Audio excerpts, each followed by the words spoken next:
What's up, everybody? Welcome back to the Read Reviews podcast. We're back in full form now. We have Dilly on the ones and twos. Go ahead. There he is.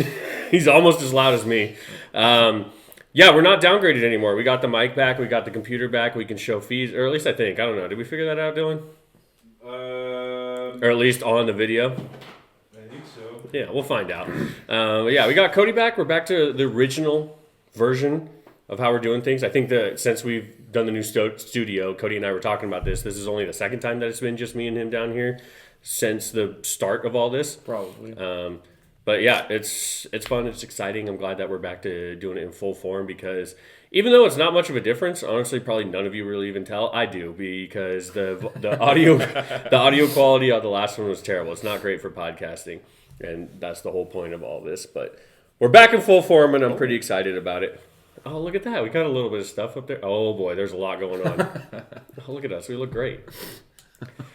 Yeah, we got the low confidence monitor now, and it's pretty... What are you pulling? You're going to pull up something so quick. Yeah. He's testing her out. They can't see what's going on the screen. Oh, okay, that's right. But yeah, thanks for coming back. I'm going to be trying to be a little bit more consistent. We're actually doing this a little bit earlier than we normally do because we got our other buddies, a little Bone Mass crowd. I guess it's not Bone Mass. What's their band name? Hofsess. They're coming and bringing down their equipment and they're practicing tomorrow. So we're doing it a little bit early. I knew you were gonna go. Yeah. Don't bring that up, especially if they're not seeing what's going on. Like don't just be pulling up shit that's gonna be distracting us from talking on suggestive here. Material. But yeah, I've been watching a few things. I don't know what Cody's been going on. We don't usually talk beforehand, usually a little bit. But what I'm going to do is I'm going to flip this beer cap, and Cody's going to call it midair. And if he gets it, he's going first. What do you got, Cody? Tails. I forgot it wasn't a coin, and I wasn't going to do this. Tails? This one's tails. He caught it and then I caught it and then dropped it. I had too much of the memory from when I was doing it before we started. And then I was like, oh, I don't know what to do now. So yeah, Tails, Cody, go first. You been watching anything? What do you got? Even if you don't. No, the last thing I watched, I had actually watched it, I think even, I could have talked about it last time, but I have something from that too. We didn't need to at the time. I watched for the first time all the way through Schindler's List. Okay. Okay. Long one, very depressing. Who's that? Who directed that? That's a big one, right? I don't even... That's a Spielberg? Is it a Spielberg? I believe so. Yeah, I think that's... Give her a Google. I think he's right. It should be Spielberg. I couldn't think of it even. Directed by... Steven Spielberg, yep. Yeah, okay. Liam 94. Neeson, Ben Kingsley, and Ralph... I never know how to say his last name. Fiennes? Fiennes? I don't know if... I think it's Ralph Fiennes. I think it's Fiennes. Oh, You're right. Okay. And I always get nervous saying it, but... Ben Kingsley. Too. I mean, probably a movie most people have, I would think, seen by now. It's kind of a classic. When did it come out? 93? 94. I didn't even realize that. Oh, yeah, 93. Never mind. But, I mean, if you don't know what it's about, it's like... Oh, my God. Those fucking critic scores are insane. I mean, it's well-deserved. It's a story set in World War II, right at the height of Nazi Germany taking control, and you're watching a true story about this guy named Oskar Schindler who was a Nazi and used his political power to kind of make a name for himself and then created a business during wartime that actually used Jews as his workforce. One, because they were the cheapest. A lot of the movie deals with a lot of stuff that's happening that's kind of like, oh, this is all during World War II or like post? Okay, this is during. Like during. I guess if he's a Nazi, it's not going to be He was post. employing a bunch of people, all specifically who were Jews, because I think that's a key, is like, he got them specifically because they were cheap. Employing. Yeah. Or slave. And a lot of the story does focus on Liam Neeson's character as Oskar Schindler, who may not even realize the extent of what he's doing, where he's safeguarding a lot of these people and giving them a job because they are a needed person for this job, and he really vouches for them. not necessarily because he's like, oh, I love you guys, but because he's like, I need people to do my jobs and make me money. And then throughout the course of the war, you watch this guy's life from kind of like right before the war really hits, like the invasion of Poland, into seeing that and then kind of the aftermath of all of it. And you watch this guy, you get to see just a very intriguing and super fascinating look into a guy who had a chance to save a lot of people's lives, and throughout the course of war saw enough of what was being done to these people that he was like, I think someone's got to help at some point. I have the power, I have the money, and I have the influence. I can help. I even am a Nazi.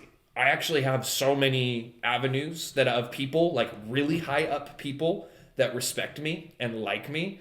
So I could be this guy. And then he's able to save, I think, over 1,000 people by getting them to be employees for his company. Because at a certain point he understands, there's a moment where he realizes like, oh my gosh, this is bad. The people, like, my employees are not faking these injuries anymore. Okay, this can't be fake. My workers don't show up because they're on a train going to Auschwitz. I need them. Like, he stops a train to get his right-hand man out as he's on his way to the concentration camp. And he stops the train just to pull that guy out, to be like, no, that's my guy. I don't care who he is, but he knows my business. He knows everything. He's my books guy. So I need him. And he saves that guy. And it's just kind of this domino effect, I don't know, divine intervention, whatever you want to call it, in a time of history that's very interesting and intriguing. But yeah, you get to see this insane story of this guy's journey to save as many people as he possibly can by the end of the war.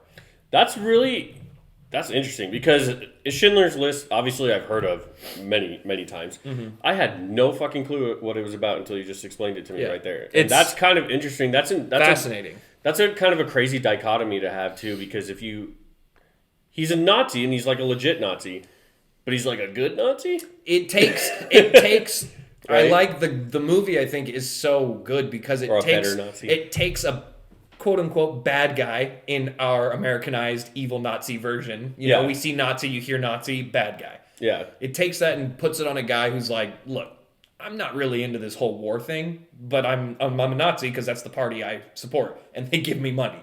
So I'm not going to be an idiot and oust myself from that. I'm a businessman. And if you did, you wouldn't be able to do what you did to help people. Exactly. So yeah, that does put you into kind of weird. So he sits in this like inside job kind of guy where he's like, I've got all the power to do this. I have all of it, and I'm sitting here watching all these guys that I suck face to get money from them, and I'm watching them do these atrocities. I mean, literal atrocities. Yeah. And yeah, it's powerful. It's moving. I mean, I cried multiple times. It's pretty easy to. So is Liam Neeson is Schindler. Oscar Schindler, yep. Ben Kingsley is the right-hand man?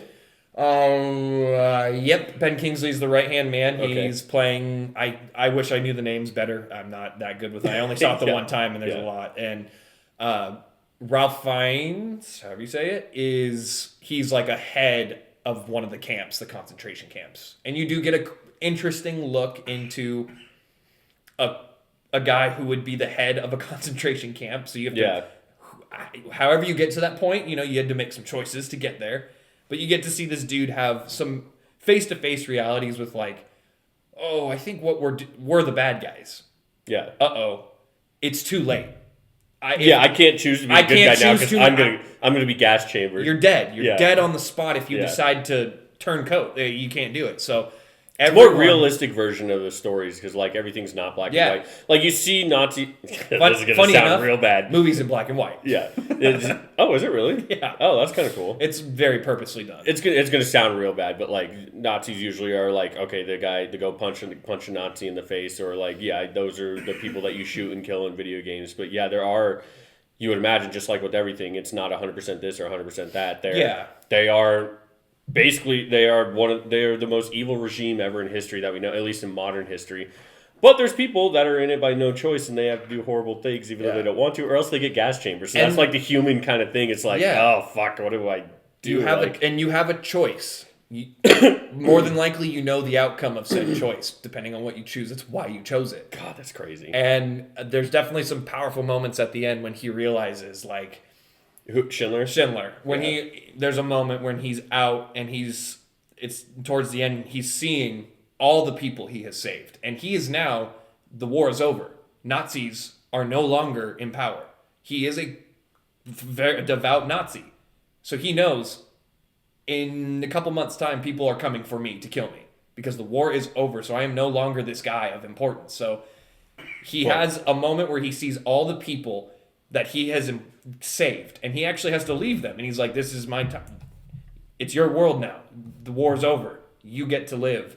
It's my turn to go, like, hide and become kind of the thing I just tried to save. And he's so wealthy. He has so much money. He realizes that he paid for every single one of the people out of his own pocket, which is a very powerful thing where you realize, like, he's so wealthy. He knew, like, on his last wishes in life were like, I'm going to give every penny, every single dime I have is going to these people. So they have a list they make at a certain point, Schindler's List, of all the people that they know. This person written down, here's the amount for him. Got it. This person written down. And they just go down the line and they start, it's him and his right-hand guy, and he's just like, keep going, keep naming people, keep naming them. And they go, and he's like, that's everyone. And the Ben Kingsley character looks at the list, but he's like, this is life. This is what you've done here is amazing. You might not think it, but what you've done is powerful. You now have the lives of these people who you've saved, and who knows the generations to come. And the dude breaks down, Oscar Schindler breaks down crying because he's like, he looks around the car he's in, that he's getting taken out of, that he's driving off in. He goes, this car, 4 people. This watch, 1 person. My suit, 2 people. And just this crazy reality perspective shift where you're like, man, like, what's a life worth to you, kind of a thing. And it hits hard. And then they hit you with the very ending. You see all the survivors, the real survivors. Oh, like a flash forward document. Visiting Oscar Schindler's grave. Holy shit. And I tell you what, that's why it's a 98%. I tell just you what, you watch this movie, you get to that point, I don't know how you're not crying. It is hundreds of people. So you not only have all their survivors, they bring all their family. So you see that you get to see all. I'm getting emotional just even thinking about this. Yeah, this is insane. You see the true people who got to live a life because this guy decided. Now again, he wasn't the nicest. Stuff. He's not the he's not the nicest guy on planet Earth. It's not black and white. It's not black and white, but there are people. I like the story of people who exist who were willing to change for the better at some point and knew it was the end. Like, that's the end of his life. This is the last thing he gets to do. He's an enemy number 1 for everyone else in the world now. He's probably not going to make it. I think he did actually still survive a decent amount of years after because he was well respected by people enough. But yeah, just, I don't know, kind of that, like, what did you do for this planet? But when you go up and you die at the end of your life and you're like, this dude can at least be like, I really tried. He's still probably beats himself up for not getting another person. Yeah, that's that ending hits you hard and you're like, wow, like this. It's crazy. It's that we don't experience this because obviously we're not. Dozen people watch our videos, but like everybody that talks about it who is popular on the internet, it's like 90 most. If you're in a good community, 99% of people are like, oh man, this video is awesome. This is super great. I love this. That was dope, or all that stuff. But you only cling to the one comment that said, dude, you're a fucking piece of shit for saying this. You only cling to that. It's the vocal minority that you hear. Yeah. And you're gonna cling on to the stuff that's bad. Well, and so it's cool because you get to see the transformation of his right-hand man who looks at this guy and says, you are just out to kill me. I'm on a timer. Whatever you're doing, you might be employing me, but I'm not here forever. And then you watch their relationship change from him learning about this guy and realizing, I think he kind of cares. Yeah, maybe not. And I think he doesn't even realize he cares. I think I can help him. And by the end of it, now you've got the reverse. Instead of this guy who's like, don't come near me. I don't like you. Now this he's looking at Schindler and he's going, you did everything you could possibly do. Look around you. Don't worry about the one more. You've done it. And the guy, and he can't take it. He's like, No. fuck. He's like, well, because of course, you realize you can actually, when you get a physical representation of like the things you've done, and it's human lives, it's just crazy. Like World War II will always stand as like a period of time that we come back to consistently, that everyone is like kind of obsessed with to some extent in our time, because it's still recent. It's still kind of, there's still some people alive. Like we're still feeling all the repercussions of things still to this day, of a lot of stuff, and like there's just a lot to be said about, I think, today's day and age of people who there's not a lot of people who would be willing to do something like that, because they're not put in the scenario. It's too risky. We're not put in a scenario where we have to think like that. And I think it's interesting when you see the people who you look at, and I'm sure people looked at Schindler and they're like, no way, this guy's not, he's not that guy. 6 years before it happened. And then the war happens and you come out to find you're like, whoa, maybe he did turn a new leaf, and I'm kind of blinded by whatever is going on in the world. That's an insane... This is blowing my mind. I'm gonna have to watch this movie. I can watch it. That's actually something that's kind of nice about us doing this on a Tuesday, is like I can be like, because usually if we do it on a Wednesday, I work 12 hours the next day. I'm not watching any fucking movies. But so this thing's long, did you say? Or it was just, over 3 hours. Oh, it's a big boy. But real big once boy. you sit in, I'm telling you, like, there's... Even I was a little timid at the start, where I think... You're always going to be timid when you see that 3. Yeah, when you go in knowing, like, high expectations, everyone talks highly. And World War II specifically, I've watched a lot of stuff on it. I'm fascinated by it. And so I go in and I'm like, I'm like trying to find things to be like, what? And then you just sit back and you just watch the story. And you just take it in and you realize, like, Liam Neeson easily giving, like, the best performance of his life.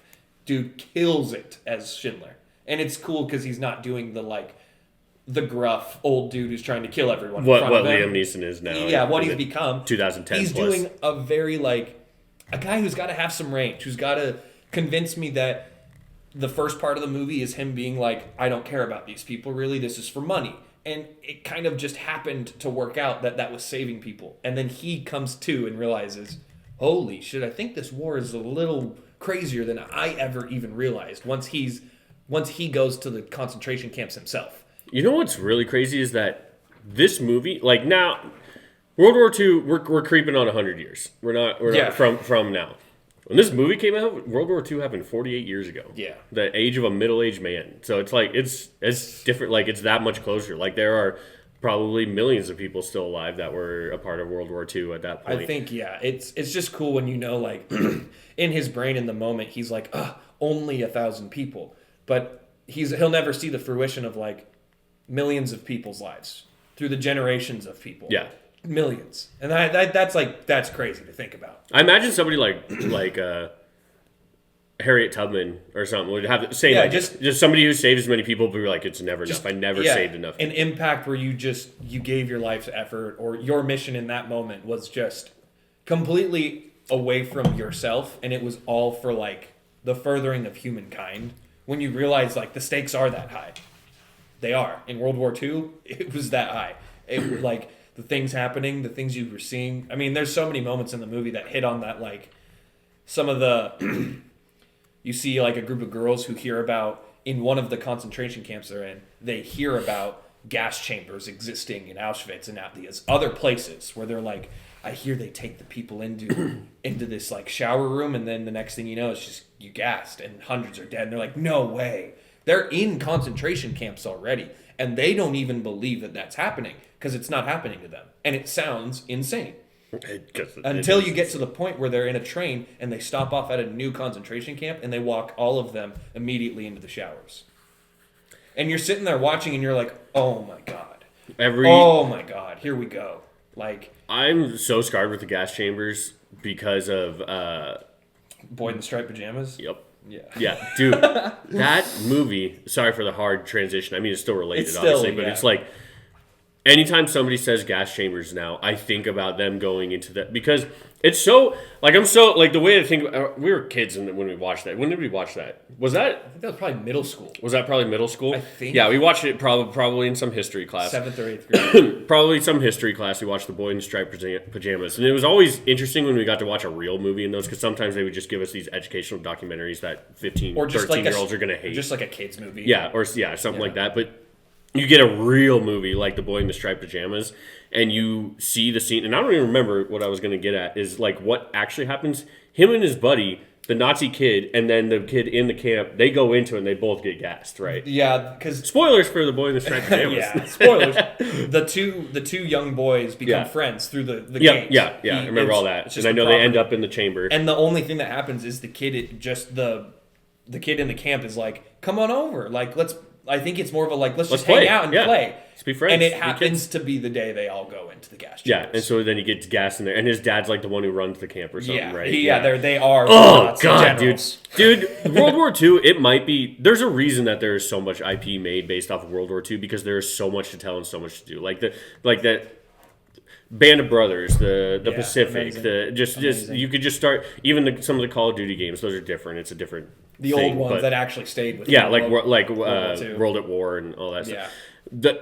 You can do that many stories, and you can make that many stories that are great, top tier things off of it because of how just fucking insane it is. And I know how people are always going to be like, war shouldn't exist, and it's like, true, I agree. There's no reality. Humans aren't doing that. There's no reality where that exists unless we turn into a different species. I'm in the boat of being like, I do actually get like a sense of pride when I watch these films about stories of people who fought for these things, and it's during insane. That's where I'm like, times. and no matter what you think about that, you wouldn't want to get drafted yourself. But say got drafted and you're tossed into the middle of a war with a gun in your hand, and it's like, and they tell you survive.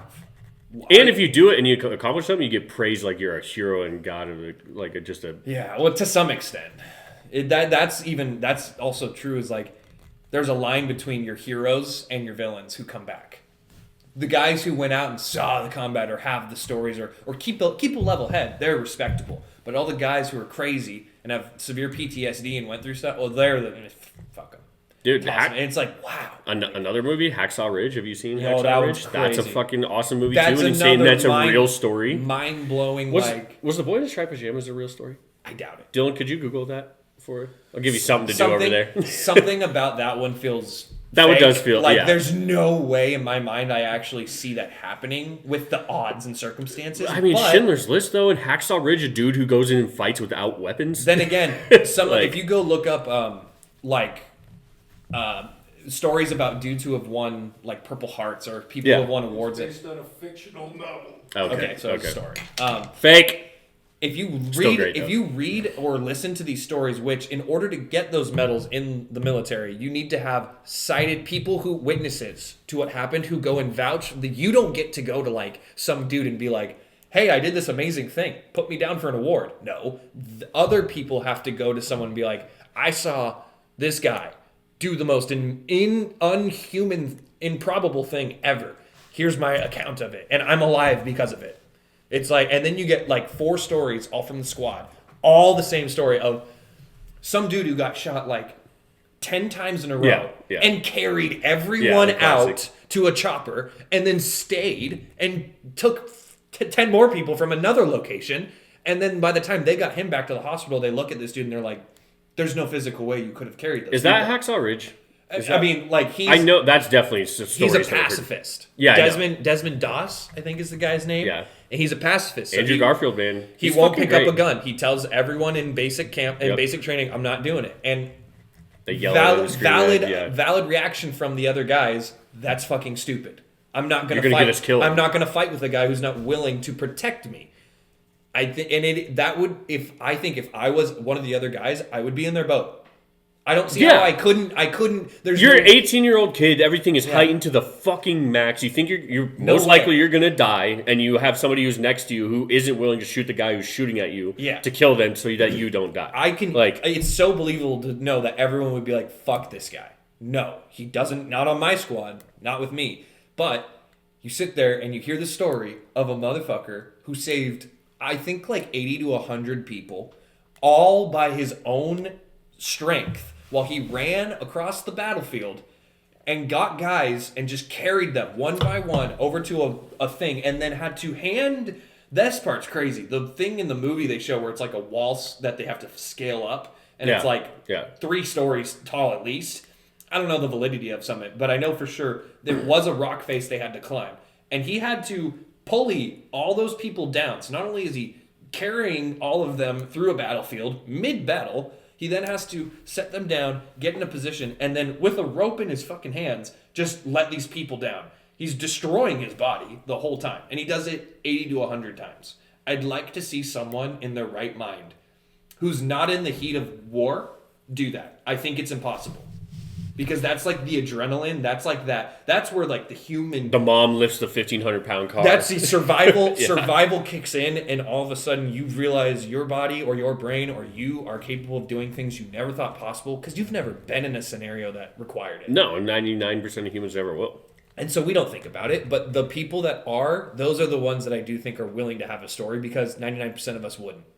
We wouldn't. We say we like to watch the movies and be like, that's me. I would. But we're all lying to ourselves. We probably wouldn't. That's why we're watching a movie about this dude. Because he was willing to, and I'm not. And that's what makes... That's why I fucking love... When you get something that just nails it, like Hacksaw Ridge, or it sounds like Schindler's List does, or the Band of Brothers, the Pacific, whatever, that just nails it, that's what makes me just fucking love it. Marvel's great. And Endgame is actually great and does make me feel those emotions. It's different. But... Marvel's great because it's fun and it's entertaining and it's awesome to follow the story. But when you get these things that are based on a true story or things that are original that have an amazing story to it and it can make you feel something like Schindler's List does, that's what makes movies and TV so amazing. I think I remember during the movie, halfway through, I was like, I haven't been sad yet. I felt like that was supposed to happen already. And it's like, dude, just wait for the last 15 minutes. It's a culmination of you need to see the whole thing. To build. The builds work if you do them. And then they hit you so perfectly with that. Oh, and by the way, in case you forgot, this is a real fucking story. Here's all the people. I mean, that just hits on that's insane. You watch the line. It's like you get the impact and you're like, oh, I'm crying. And then they zoom out and they keep zooming out. And it's just a line that never ends of people all going to put something on his grave. And you're like, fuck. Holy shit, dude, it's crazy. I wonder... Man, it really... Actually, I don't know for sure. So, I wonder if Titanic got this from that. Now, the Titanic stuff, you know how it has a flashback with somebody's... whatever her name is, Betty, or... What's the love interest, the girl's... I don't know. I don't remember. Titanic. Kate Winslet. Kate Winslet. I know Titanic's a great movie, but I don't know. It's not something I love, but it is a great movie. But it has that thing where it has her as an old lady telling a story, and it has kind of the flashback stuff. And then it goes to them, current day, going to the grave.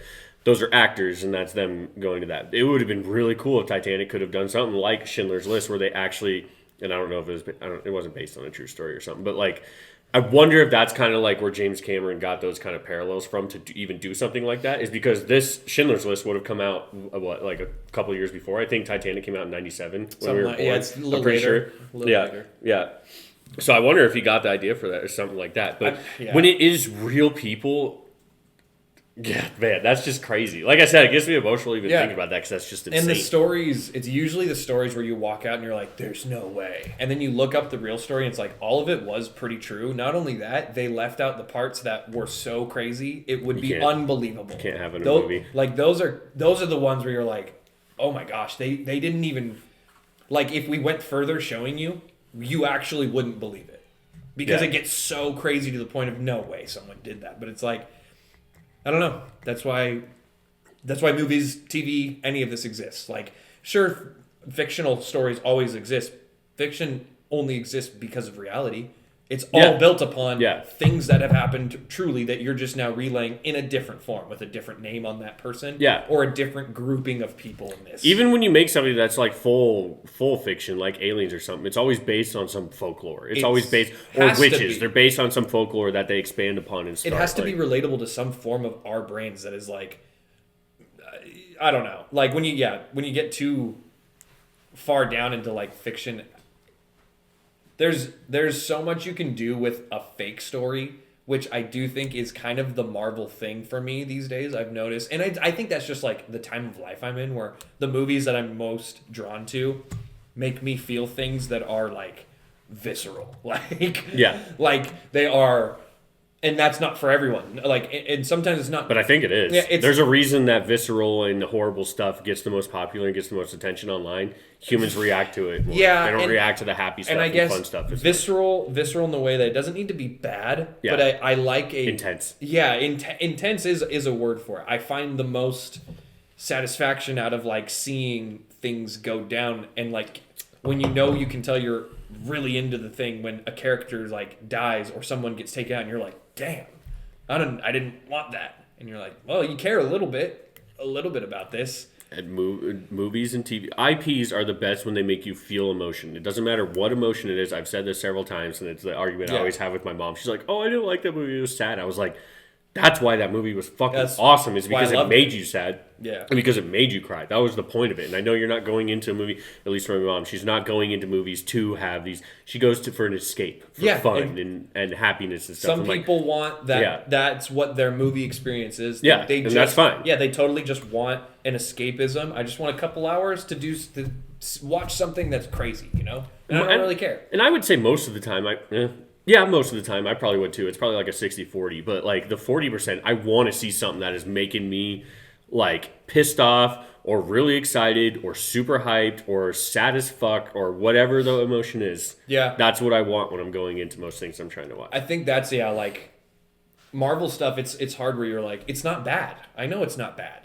But it's some also of it's bad. Some of it's real bad. Some of it, sure, yeah. Some of it's real but bad. I'd even be in the boat of going like, it's not for me, and so I get it, and I know why there's people that like it a lot more than I do, and I don't need to be the guy that just sits here and goes, oh, it's all garbage, it's all bad. It's like, no, that's just not how things work. Yeah, it's really. just not. And it's opinion, and it's also, I don't know if it's social media that does it to me, but just that feeling of like, this day and age is such a culture around like, oh, I just want to be the first to get my opinion out. Therefore, if it ends up becoming the mass opinion, I was right first. So it's all about like just getting your say out as fast as possible, no matter if you actually believe it or not, just to be like, yep, and I said it. Well, that's what I liked about us doing, and I like doing those quick movie reviews because you don't get the time to see what other people say to form your opinion. Yeah, exactly. Gavin and I, you were in the majority. Gavin and I are in the minority of what we said. With like Probably, Gavin yeah. starting out at the 8 out of 10 was a Pretty- that was bold. That was a bold move. That was like Gavin,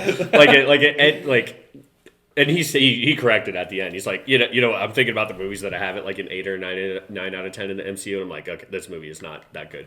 We just had really low expectations, and we're surprised when we went into it because it can shift everything. the opinions were more in line with you of this movie, and watching them break it down and talk about it now. And it sucks that it does change my opinion, but it does, and I see the way that people talk about it online and the reviews and everything and explaining these things. I'm like, yeah, that was really dumb. Like, yeah, that was dumb too. I'm like, fuck, this movie might have been kind of dumb. But us doing it raw right off the bat, it's like, this is actually what we're getting. Same with War of the Rohirrim. I don't remember. Yeah. I didn't watch like reviews and see what people's opinions were on that, but it was nice. It's raw, uncut, unfiltered. That's why I like doing that stuff. Yeah. And I'm doing it what I actually think, not trying to get the clickbaity thing, doing what we actually feel and think about it. I'm more about just like, yeah, I'll give you a pretty raw take after a first watch, but that doesn't mean, and I know this myself because it's happened for so many movies. There are so many movies out there that I, as a kid, watched or saw and took the quickest review of it in 5 seconds, said wouldn't like it.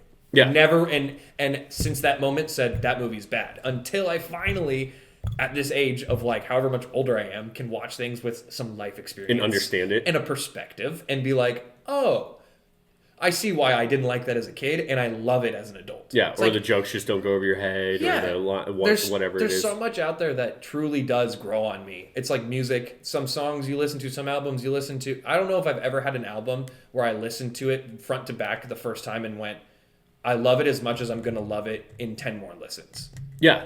It always has an It always essence gets of better growing. or worse. Yeah, like you learn more, you hear more, you forget about the thing you focus so much that you didn't like, and now it's actually kind of good. You almost like it more than you did before. And you're like, what? Why? I've said this several times on the podcast too, but like you never watch the same movie twice. Like unless you're watching it like the same day back to back, maybe. Even then you might learn more from the first time watching than watching it right again. You watch different But, things. Yeah, still. you watch different things, you pay attention to different things, you learn more about it, and then you go in and watch and you pay attention to that thing, whether it makes it better or worse. Usually it makes it better, I think, in my experience. But you never watch the same. Like me watching something when I was 15 and me watching something now when I'm 27, like it's a completely different movie that I'm watching. Yeah, it's like watching Avatar, because I watched Avatar recently, not recently, maybe like a year or two ago, and I had only watched it probably because I watched that 3 times in theaters just by chance with family going a lot. Yeah, and I don't think I'd watched it since then. And watching it now, I'm like, this movie is still. I see why it was impressive and why it was so awesome, because when that came out, we were only 12. 13. We have that time now away from it to look back and be like, so was it as crazy at the time? And it's like, maybe not like the next greatest thing on planet Earth. Like, it was felt like monetarily. Yeah, like at the time, it's like, but looking back, you can easily still be like, damn, look how good this looks. Look how well this holds up. It's better than most Marvel movies. So it's like, that's where I have to give credit and be like, look, they were still at the forefront of like VFX and putting so much focus on like not real things and putting them on a screen and having every person buy into it. That's not easy. Like, that's what's hard about movies to me, is taking a concept where you're like, I love this. Imagine all these blue people who are aliens in this planet, and it's like carbon fiber bones. They're 10 feet tall, and like trying to pitch that, and people and they got like, penis yeah, hair. people are like, dude, no way, like no way. It's like, well, show us something. Maybe they showed them some demo of the VFX and they went, holy shit. And it was James Cameron. And they got a budget. You got a guy who, again, though, a director who's proven himself in movies to say, look, maybe this sounds crazy at the start. Let me put some time and effort into it. Let me cook. And let's see what happens. And lo and behold, you get something that, again, I don't think it's the best movie on planet Earth. No. I also don't think it deserves a lot of the hate that instantaneously people get when you bring it up, and they're like, it's not that good. And I'm like, didn't say it was, just brought it up. It's that situation. It's that scenario where like, it's like a song that's good and it gets overplayed. Like, and then people just start hating it. Like, oh my God, that song fucking sucks. I'm like, you liked it when it first came out. Are you sure you just haven't heard it too many times? Yeah. Like, are you sure? You need to and there needs to be, people have to be able to distinguish between like, I've just heard it too much, I got to take a break from it. Yeah. Versus, oh, it's just bad. Yeah. It's like, no. Like you said, you liked it 2 weeks ago, and now you just don't. So, slight tangent. Any chance you've been getting these kind of CGI feet? So, basically on Instagram, on my Explore page, anything that's been coming up, I've been getting a few of these random videos that are doing these CGI comparisons to things that came out in the late aughts, or in the like the like 2005 to like maybe even 2015 range. Maybe not even that late. But just showing like the Transformers, the Avatar, even the King Kong movie, the Jack Black one that came out in 2005. Who is that again? Is that Spielberg? No, that's Peter Jackson. Peter Jackson, that's what it is. Yeah, that's Peter Jackson. Directly after Lord of the Rings. So King Kong, even the first Iron Man, which that doesn't have too much CG in it. What's great about Iron Man is that it's a lot more practicality. It's the only movie where Robert Downey Jr. wears a full suit. Iron Man 1 still, it lives up because of its grounded nature, where it's just, it feels like a dude in a cave building a suit to survive. And it's awesome. It doesn't feel like superheroes yet. Yeah, but what I was getting at with that is like, and even showing the CGI from The Incredible Hulk, the first one that came out in 2008, never mind, I won't go into that. I was going to bring up Brave New World, but I don't want to dive into that more. But just looking at the CGI of these things and then comparing them to stuff that has come out in the 2020s. And it's like full side by side. You're like, why does that one that came out 20 years later look like demonstrably worse?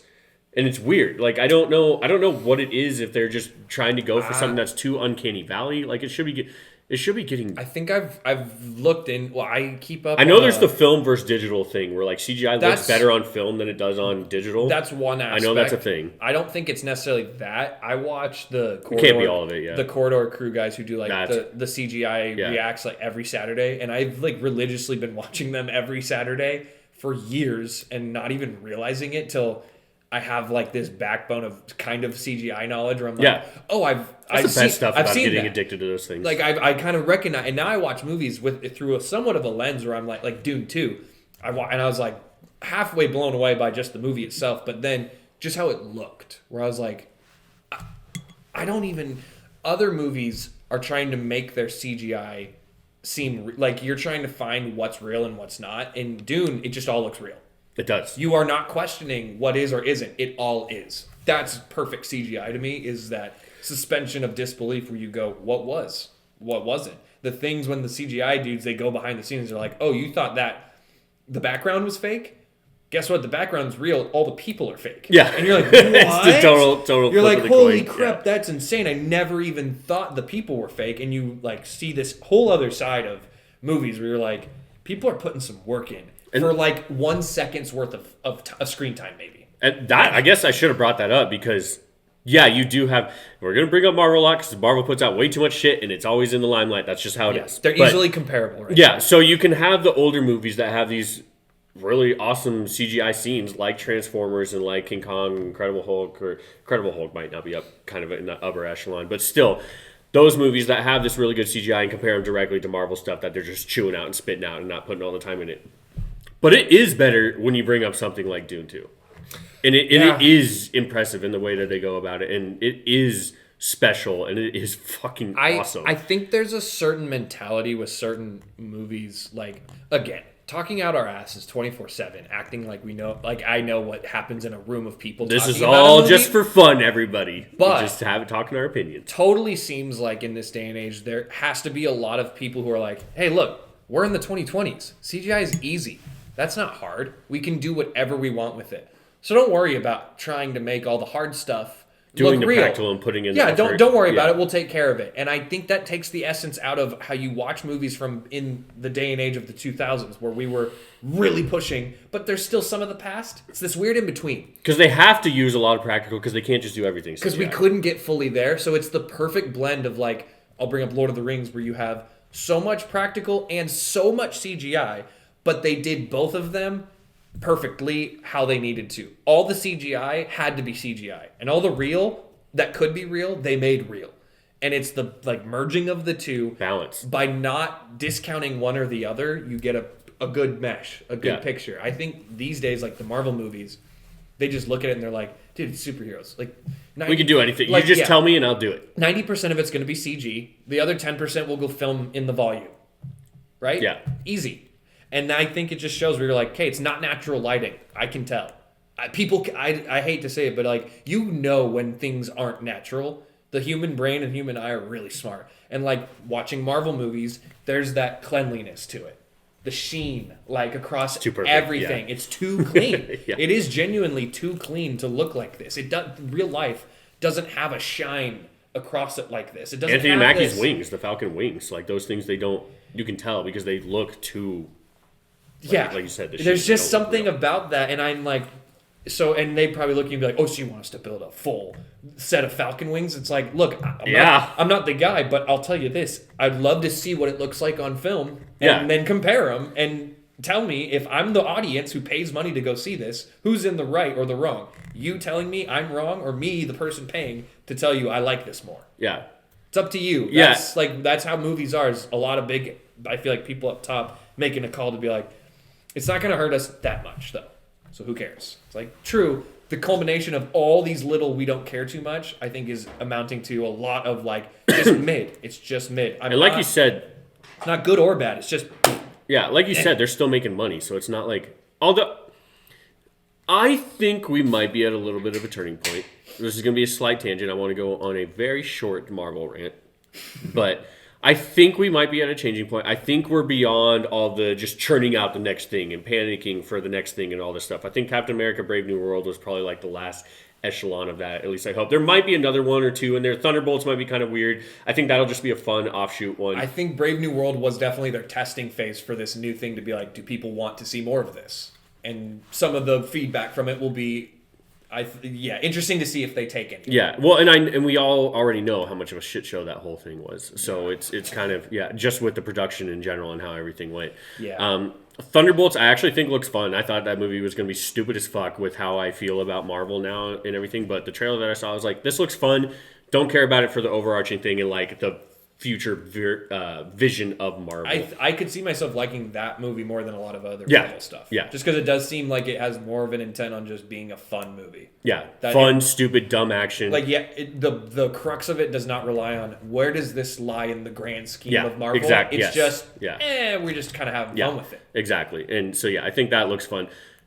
The new Daredevil show that comes out next month, I really love that original Daredevil Netflix show. I think it was one of the better things. I know it's not like directly in the MCU. There's a bunch of weird, complicated stuff with that. But the trailer that I saw, I'm not watching any more of it because I saw the one full trailer. I thought it looked awesome. It's one of the few, because Marvel's trying to do rated R things now, which Disney fucking hates. But they did Deadpool and Wolverine. Bite the bullet, damn it. They do, because it just, like I said when we were doing the Brave New World review, when he is throwing a vibranium super tech fantasy metal shield at dudes' throats, and it's just kind of like bouncing off them and they get knocked out. Yeah. Like, how is that not just slicing your... You are done. All that stuff. It just...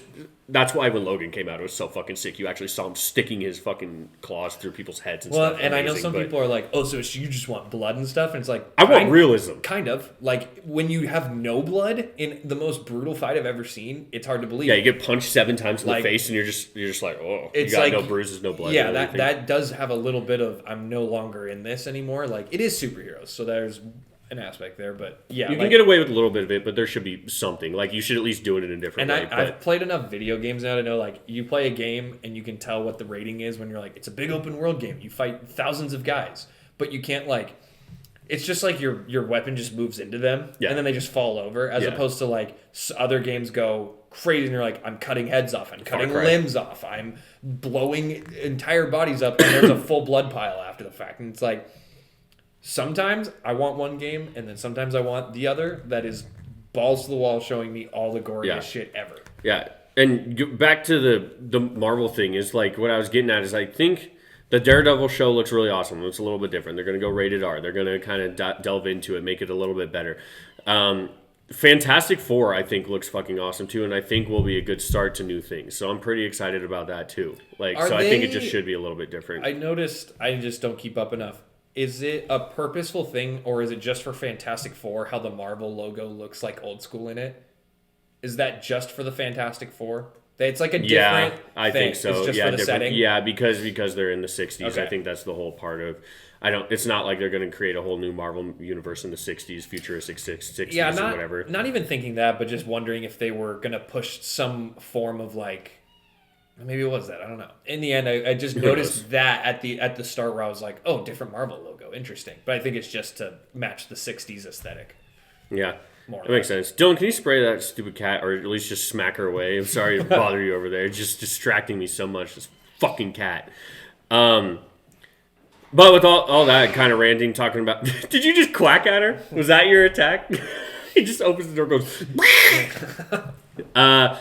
I'll talk about my thing real quick. Mine's pretty short. This is something that I watched before. I actually watched an episode today as well. But I want to talk about Invincible a little bit because we'll start from here. It's kind of annoying because, again, and I told you about this before. You might not remember it. But when Season 2 came out, I had no idea.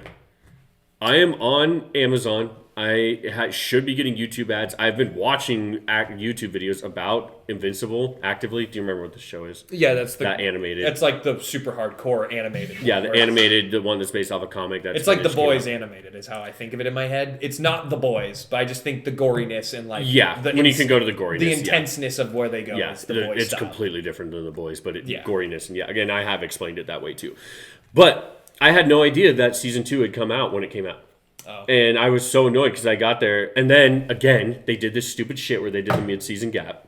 So I go in there, I watch the first 4 episodes, and I'm like, why isn't the next episode playing? And I'm like, oh, yeah, this will resume 3 months from now. I'm like, dude, that kills... Not only did I not know that the show came out, and you didn't market it enough, but also I get in here and I can only watch half the season when you dropped it all at once, and like I didn't know that either. It sucked. And it was a legit problem, and they saw a significant decline in views, and I was nervous about that. I was like, God, I hope they don't cancel the show because I fucking love it. But they need to market this thing better and show people that it's coming out, because as somebody who's, I'm not the most ingrained to it, but I'm pretty ingrained into it, and I didn't know that it came out. Similar thing happened with Season 3. I didn't know. I saw some YouTubers post about it, and they're like, it was supposed to be so what it wasn't like, oh, Marvel or Invincible 1 through episodes 1 through 3 breakdown and why did this happen. It was something more like, it said something. It's hard to say without the because it was a character's name and you wouldn't know them, but like Omni-Man and why him growing up like this would affect him and make him turn out to be this way or blah blah blah. And I was like, what the fuck? This is random. Where did this come out? And I click on it and it starts telling me spoilers from the episodes that's happened, and I'm like, I'm like, what? I didn't even know that this came out. And so I went in and I watched all 3 of them. Actually, I think the day before. I think I watched them on that Wednesday before we went and saw Captain America. And then I watched another episode yesterday.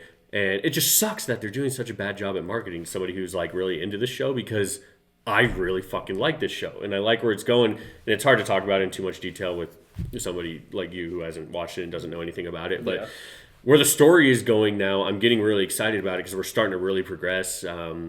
I mean, I can give you kind of the synopsis of like season 1 and what's happening.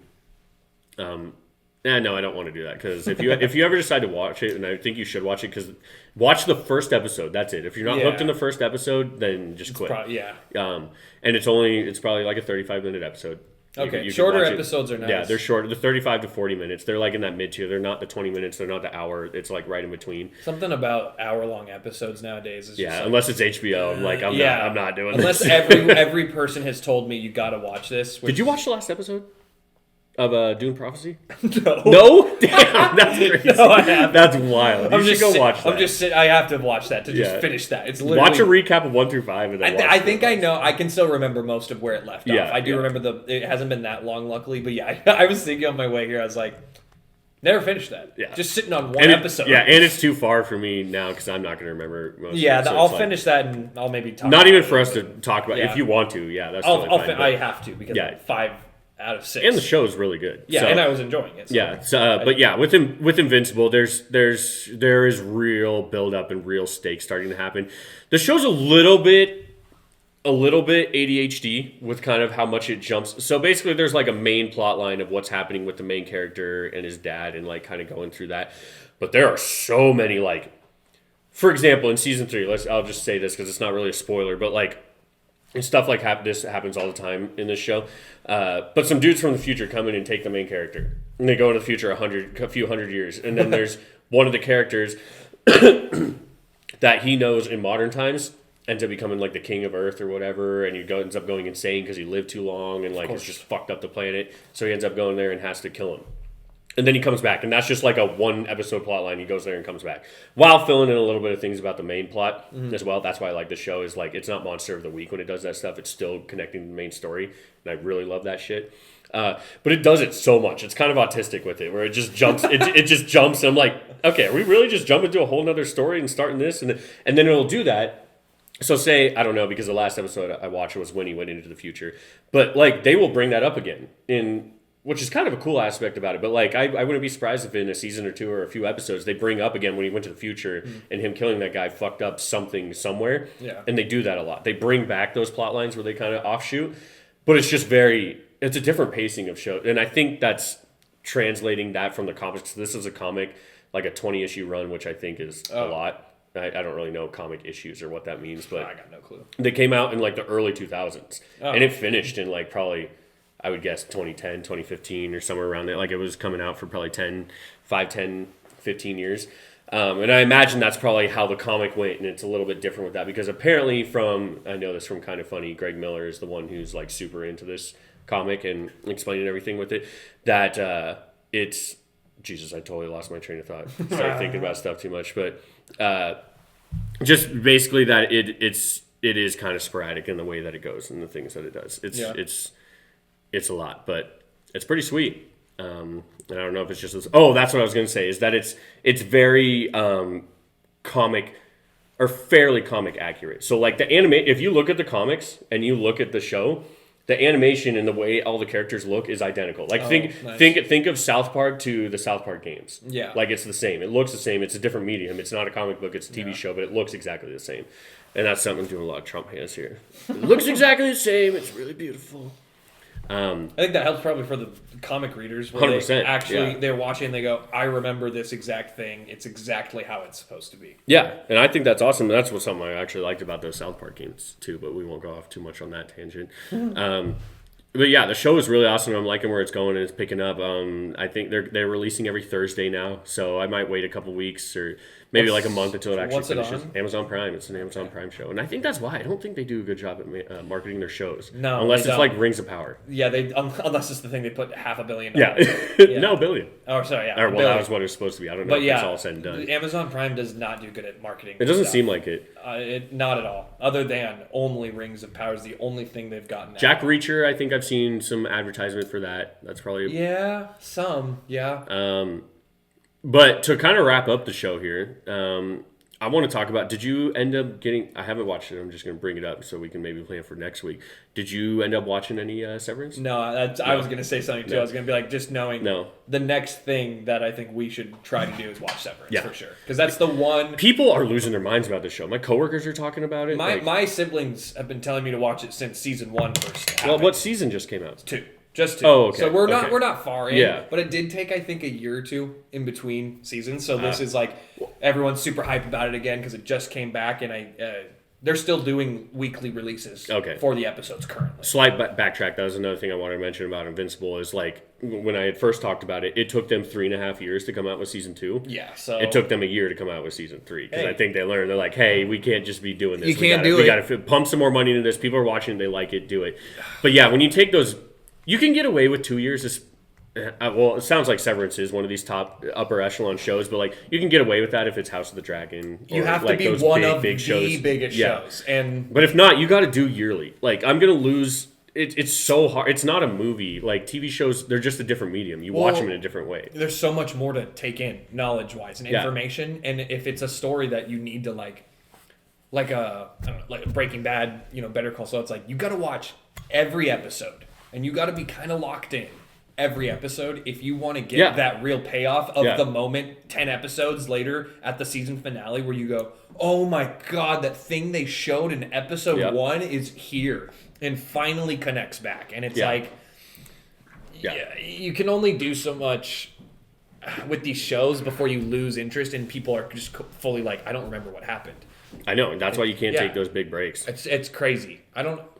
Severance is one of those ones that I've just heard from too many people across the board where they're like, amazing. And apparently Apple TV, that video that I sent in there, that movie man, whatever, I forget what his actual Instagram name is. Yeah. But the things that he's been posting about Apple TV and like, dude, are they overtaking? Like, because they're going hard. Right well, he was explaining and he's like, dude, the HBO stuff isn't like, it's not 100% original. Like it's based on House of the Dragon 100% isn't. The Penguin like halfway it's based on a certain IP but it's an original story. That stuff. I agree with that mentality. Yeah. Like Apple's out making more stuff. Unique, truly original stuff. Truly original stuff as opposed to anyone else right now. So maybe I have to get Apple. Well, I am going to get Apple TV because I want to watch Severance. Unless I can watch it allegedly on Dylan's streaming. And I should have, like I told you, I should have my Apple TV for my sister now at my house. So I think I should be good to go. I haven't really double checked, but I should be. And that show, along with the other one I keep hearing about, is Silo. I've heard of that one too. That was, I think, Mayo mentioned both those, and those were the 2 shows that I was like, man, those are the ones I keep hearing about. There's a couple movies too. Yeah. So let's plan for that. Like try to watch at least just 2 episodes. I'm gonna start Severance this week for sure. Yeah. And I think it'll be a show that, based off what people say, if I watch the first episode, I might end up just watching the whole thing that's coming out and be caught up pretty quick. Same with Invincible, but we'll deal with that later. I think you should watch Severance first, from what it sounds like. I'll be more into Severance probably than Invincible off the bat. Yeah, 100%. That's why I think we should just do that anyways.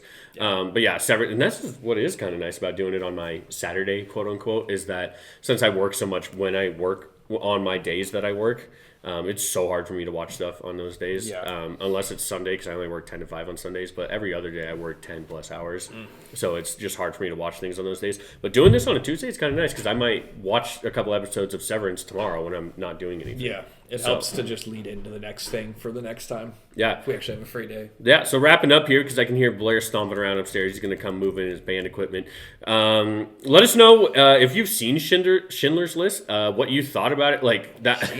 Schindler's List. Schindler's. Let us know what you thought about it if you have seen it. That's definitely something that's going to be put on my list too. I'm actually keeping a list now, so I will be partaking in these things and making some progress on some of these things. But first, it's going to be Severance. If you're watching Invincible, like, let me know what your thoughts are too. If you have been kind of into it and you're not really getting these marketing, like you're not seeing that it's coming out. And aside from that, let me know if you're enjoying it because I really like this show. But yeah, fuck Nazis. Yeah. And Always thanks the bad guy. Yeah, and thanks for coming by. Like and subscribe, all that fun stuff. Have a good rest of your day.